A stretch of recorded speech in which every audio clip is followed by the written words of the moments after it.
Hi everyone, Anthony Fantano here, the internet's busiest music nerd, and it's time for a review of the new SOPHIE album, Oil of Every Pearl's Insides. This is the debut full-length commercial album from producer, DJ, singer SOPHIE, someone I've kind of been a fan of ever since I first heard her experimental and bubbly production on mind-bending singles like Lemonade and Bip and Hard. A lot of these cuts eventually landing on a great 2015 compilation project titled Product.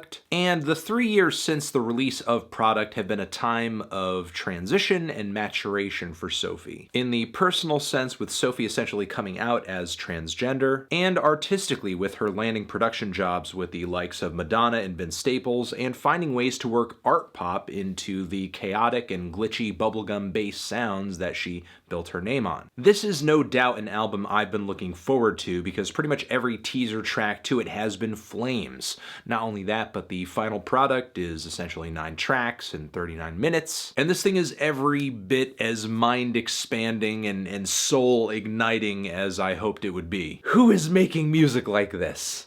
Who? Absolutely, SOPHIE is far from the first artist to combine elements of aggressive dance music and glitch pop and art pop. However, she also manages to work in elements of ambient music and industrial along the way too. And I feel like SOPHIE is one of those artists where the devil truly is in the details. I mean, in the strange rhythmic switch-ups that typically make it into a SOPHIE song, the synth timbres, the weird vocal manipulations, all of these things are truly unique to this particular artist. Now, before I go too deep into this review, I will get my one major complaint about this album out of the way. The flow of this record from track to track, it's a bit odd. Not in the best way. It just doesn't feel like there's a whole lot of logical and stylistic cohesion to many of these tracks, especially as we barrel toward the midway point. As we're going to Is It Cold in the Water, to Infatuation, to Not Okay, to Pretending. All of these songs are respectively creative and unique pieces of work in the track listing here, but they all come together somewhat awkwardly. Infatuation has a stunningly beautiful vibe, presenting these strange sound effects, glossy keyboards, and alien lead vocals that slowly blossom into an empowering and soulful wall of luscious harmonies. The track does kind of feel like it has a linear progression, but not much of an ascension along it. The glitchy lead synth melodies that kind of grow more and more aimless as the song plods along don't really add that much to the track.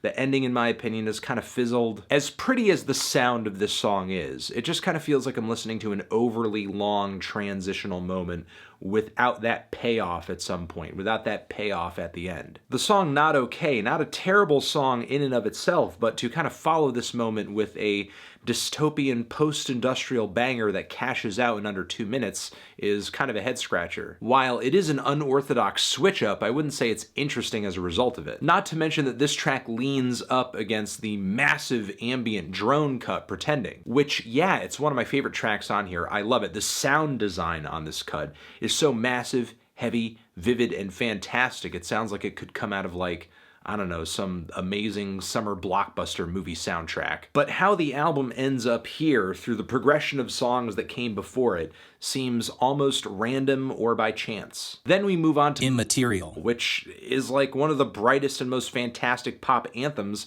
on the entire record. It feels like a sharp but abstract and very delayed response to Madonna's Material Girl. The intro of the track is packed with this really reverby and angelic synth lead and vocal lead. It feels like I'm being pulled up to heaven. And then when I get the full frequency range, everything's up front in my face and I get that bass line, it's like I've arrived. Also, the lyrics on this track, really weird, really out there, but I love them. Essentially about existentialism, or again, immaterialism, or physicality. The singing on this track is delivered by this really cartoony, whacked out, kind of squeaky, pitched female voice. Just kind of feels like something out of a really twisted cartoon. But even more twisted than this track is the closer, Whole New World and Pretend World, where a lot of those dark and heavy industrial elements that were featured so much more prominently on the first leg of the record return to play for the duration of the entire cut. It's 9 minutes long. It features one twisted musical passage after another. Actually, I would insist the song gets more twisted and abstract and abrasive and out there as it plods along, with each synth change and rhythm shift getting more and more grotesque until basically all the sonic gaps in between the instrumentation gets filled out with this really unsettling but bright drone that kind of swallows the song whole at the very finish. It's like I'm listening to the musical equivalent of being born. And even though, yeah, the song gets stranger as it continues, like it starts off pretty freaky with these weird snorting vocals that I just cannot decipher how exactly Sophie manipulated them to get them to the point where they are now. Yeah, I just cannot tell how this is functioning. Then there are these laser beam synth leads and these garish lead vocals that are just so whacked I can't take my eyes away from them. And they're just singing, "When I looked into your eyes, I saw a new world." This new world, it's an alien one, and I love it. Now, the first leg of the record is pretty much like the lead singles that tease toward the album in the first place. Tracks like It's Okay to Cry, which is a really luscious, earnest, and wonderful song. Definitely one of my favorite pieces of art pop this decade. Glistening, gorgeous synth leads, a really calming vocal. Great atmosphere and build-ups. I just love the lyrical sentiment of the song too. The song is so sensual, and the amount of passion Sophie packs into the track. It's okay to cry. It just hits me in the feels. Then there's Ponyboy, which makes me feel feelings I never thought I had. This is like the kinkiest thing ever. The crushing, oppressive beat, the girlish "Pony Boy" refrains, the devilish lead vocals delivering these incredibly sinister and violently sexual lyrics. It's like some supremely BDSM shit, and it is now my goal to make sure that before I die, I am spanked until I cry to this song.